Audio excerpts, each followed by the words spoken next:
Famous kitchen. இன்னைக்கு நம்ம 1 kg chicken எடுத்திருக்கோம். அதில் சூப்பராக எம்மியாக பார்க்கவே டெம்டேட்டிங்காக இருக்கிற மாதிரி அச்சாரி சிக்கன் செய்ய போகிறோம். வாங்க எப்படி செய்யலாம்னு பார்க்கலாமா?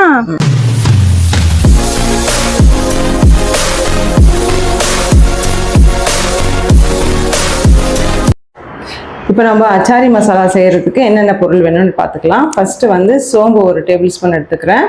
ஓகேம்மா. அதுக்கப்புறம் தனியா வந்து 1 டேபிள் ஸ்பூன் எடுத்துக்கிறேன். இதுக்கு ரொம்ப முக்கியமானது வந்து இந்த மசாலா தான். அடுத்து பெப்பர் வந்து ஒரு 1/2 டேபிள் ஸ்பூன் எடுத்துக்கிறேன். அதுக்கப்புறம் வெந்தயம் ஒரு 1/4 டேபிள் ஸ்பூன் எடுத்துக்கிறேன். வெந்தயம் கம்பல்சரி வேணும்.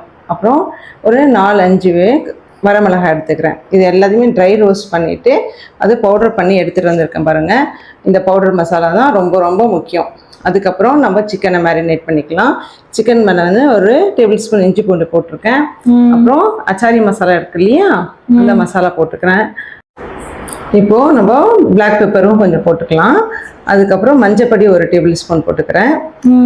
அதுக்கப்புறம் காரம் வந்து அவங்கவுங்க இதுக்கு ஏற்ற மாதிரி நம்ம கூடுதலோ குறைச்சலோ போட்டுக்கலாம். சரியா? இப்போ காஷ்மீரி சில்லி பவுடர் வந்து நான் 1.5 டேபிள் ஸ்பூன் போட்டிருக்கேன். இது வந்து நம்மளுக்கு கலருக்கு தான் போடுறோம்.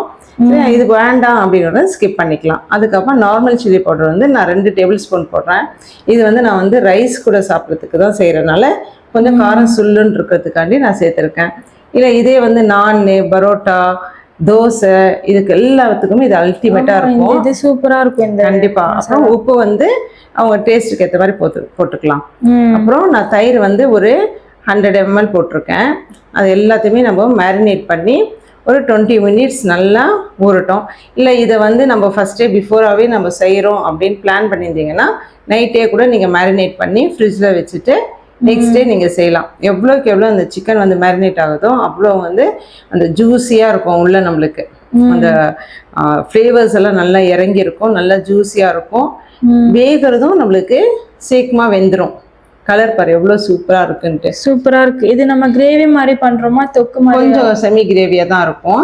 இப்போ நம்ம அடுப்பு பற்ற வச்சுட்டு பாத்திரம் எந்த பாத்திரத்தில் வேணுமோ அந்த பாத்திரத்தை வச்சாச்சு. இதை வந்து நான் நல்லெண்ணெயில் தான் செய்கிறேன். சில பேர் இதை வந்து கொஞ்சம் நல்லெண்ணெயும் கொஞ்சம் பட்டரும் போட்டு கூட செய்யுங்க, சூப்பராக இருக்கும். ஆயில் நல்லா நம்மளுக்கு அச்சாரி சிக்கன்னா கொஞ்சம் எண்ணெய் வந்து மிதக்கிற மாதிரி தான் இருக்கும். பட் சிக்கன்ல இருக்க அந்த ஃபேட் இருக்கு இல்லையா, அதுவும் இதுல இருக்கும். இப்போ இஞ்சி பூண்டு பேஸ்ட் வந்து ஏற்கனவே மேரினேஷன்ல போட்டிருக்கோம். இப்போ ஒரு டேபிள் ஸ்பூன் போட்டு பச்சை வாசனை போன வரைக்கும் வதக்கிக்கணும். அப்புறம் நான் வந்து ஒரு பெரிய வெங்காயம், ஒரு பெரிய வெங்காயம்னா 1.5 சைஸ் இருக்கும், 2 வெங்காயம்னா அந்த மாதிரி இந்த சைஸ்க்கு வர மாதிரி போட்டு நல்லா அந்த பச்சை வாசனை போய் ஒரு மாதிரி லைட் ப்ரௌன் கலரிஷா வரும். அது வரைக்கும் வதக்கிக்கலாம். நம்ம பிளெண்ட் பண்ணி எடுத்துட்டு வந்த வெங்காயம். எஸ். அதுக்கப்புறமா வந்து காஷ்மீர் சில்லி பவுடர் ஒரு 1/2 டேபிள் ஸ்பூன் போடுறேன்.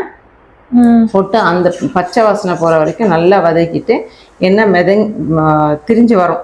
அப்போ நம்ம சைடில் வரும். ஆமாம். அப்போ நம்ம வந்து ஒரு 3 தக்காளியை வந்து பிளெண்ட் பண்ணி எடுத்துட்டு வந்திருக்கோம் இல்லையா, பண்ணியிருக்கோம். எஸ். அதையும் அதில் போட்டுடலாம். போட்டுட்டு நல்லா கொதிக்கணும். அந்த தக்காளியும் வெங்காயம் இஞ்சி பூண்டு அந்த எல்லாத்துலேயும் இருக்கிற அந்த பச்சை வாசனை வந்து போகிற வரைக்கும் நல்லா இதை குக் பண்ணணும். ஆயில் பிரிஞ்சு வரும். சரியா? இந்த சிக்கனை செஞ்சிட்டோன்னா வீடு நல்ல மணமாக இருக்கும். இதை வந்து நம்ம வந்து என்ன சொல்கிறது, சூப்பராக இருக்கும். இந்த டேஸ்ட்டு சொல்கிறதுக்கு வார்த்தையே இல்லை. பாரு என்ன நல்லா பிரிஞ்சு வந்துச்சு பாரு. இந்த ஸ்டேஜில் நம்ம எடுத்து வச்சு மேரினேட் பண்ணி எடுத்து வச்சிருக்கோம் இல்லையா, அந்த சிக்கனை அதில் போட்டுடலாம். இதில் இப்போ ஃபர்ஸ்ட் நம்ம தண்ணியெல்லாம் எதுவுமே ஊற்ற தேவையில்லை. வெங்காயத்தில் தக்காளியில் அதுக்கப்புறமா நம்ம மேரினேட் பண்ணி வச்சுருக்கோம் இல்லையா சிக்கனில், அதுக்கப்புறம் ஆமாம் கர்டு வேறு இருக்கு இல்லையா, அது எல்லாமே வந்து தண்ணி விடுற வரைக்கும் நம்ம வந்து அதை மூடி போட்டு நல்லா கொதிக்க வைக்கணும். சிம்மில் தான் வைக்கணும். பெருசில் வச்சுட்டோன்னு வச்சுக்கோங்க தண்ணி வெளில வராது, தீஞ்சிரும். ஆமாம். சிக்கன்லேருந்து தண்ணி வெளில வரணும்னா நம்ம ஸ்லோ குக்கிங்கில் தான் பண்ணணும். இதை நீங்கள் உடனே ஒரு 20 மினிட்ஸ்லலாம் செய்யணுன்ட்டுலாம் நம்ம எதிர்பார்க்கக்கூடாது. கொஞ்சம் ஒரு டைம் எடுக்கும். நல்லா மேரினேட் பண்ணிவிட்டு போடுறோம் இல்லையா, அதெல்லாம் நல்லா சீக்கிரமாக வெந்துடும். அதுக்கப்புறமா நம்ம அந்த மேரினேட் பண்ண இதில் இருக்க தண்ணியை கொஞ்சமாக ஒரு 1 கிளாஸ் தண்ணி போட்டு வாஷ் பண்ணி அதை போட்டுடலாம். போட்டு நல்லா கொதிக்க வைப்போம். அது ஓகேம்மா. மூடி போட்டுடலாம்ல? ஆமாம், மூடி போட்டு தான் வைக்கணும். அப்பப்போ நம்ம எடுத்து அது கிளறணும். சிக்கன் பார்த்தியா எப்படி இருக்குன்னு நல்லா டெண்டரா டெண்டராக சாஃப்டாக. இப்போ எனக்கு கொஞ்சம் உப்பு கம்மியாக இருக்கு, அதனால உப்பையும் நான் சேர்த்துக்கிறேன். சரியா? இந்த சிக்கன் எல்லாம் வந்து நம்ம பிளான் பண்ணிட்டோம்னா ஈஸியாக செஞ்சுக்கலாம். இப்போ வந்து லெமன் கொஞ்சோண்டு போட்டுக்கிறேன், அதாவது ஒரு லெமன் இருக்கும். ஆமாம், லெமன் வாட்டர். ஏன்னா அச்சாரின்னாவே ஊறுகாய் டேஸ்ட் கொடுக்கக்கூடியது. ஸோ பிக்கிள் நம்ம யூஸ் பண்ண மாட்டோம், அதுக்கு பதிலாக இது யூஸ் பண்ணலாம். அதுக்கு பிக்கிள் யூஸ் பண்ண மாட்டோம்னு இல்லை, பிக்கிள் டேஸ்ட் வரதுக்கு. அப்புறம் இதுக்கு தாளிப்பு ஒன்று கொடுக்கணும்ல. கடைசியாக தாளிப்பு கரண்டியில் கொஞ்சமாக நல்லெண்ணெய் போட்டுட்டு ஒரு 10-12 பூண்டு நசுக்கி போட்டாலும் ஓகே, முழுசாக போட்டாலும் ஓகே போட்டு ஒரு 4 காஞ்ச மிளகாய் கிள்ளி போட்டிருக்கேன். அப்புறம் கை நிறைய கருவேப்பிலை கொத்து அதையும் போட்டுட்டு நல்லா வதக்கிட்டு அதுக்கப்புறம் நம்மளுடைய சிக்கன் மேலே போட்டுட்டோன்னு நினச்சிக்கேன். ஐயோ, செம்ம ஸ்மெல்லு, பார்க்கவே அவ்வளோ ஒரு டெம்டேட்டிங்காக இருக்கு. அந்த பூண்டு அவ்வளோ டேஸ்ட்டாக இருக்கும் தெரியுமா? இதில் அந்த மசாலாவில் ஊறி பிளெண்ட் ஆகி வரும். ஆமாம், அது பாரு எவ்வளோ டெண்டராக இருக்குது பாரு சிக்கன். கலர் பார்த்தியா? நல்லா டெம்டேட்டிங்கான கலர்ஃபுல்லாக இருக்குது பாருங்க. இந்த அச்சாரி சிக்கனை மறக்காமல் நீங்களும் ட்ரை பண்ணி பார்த்துட்டு எப்படி இருக்குன்னு எனக்கு கமெண்ட் பண்ணுங்கள்.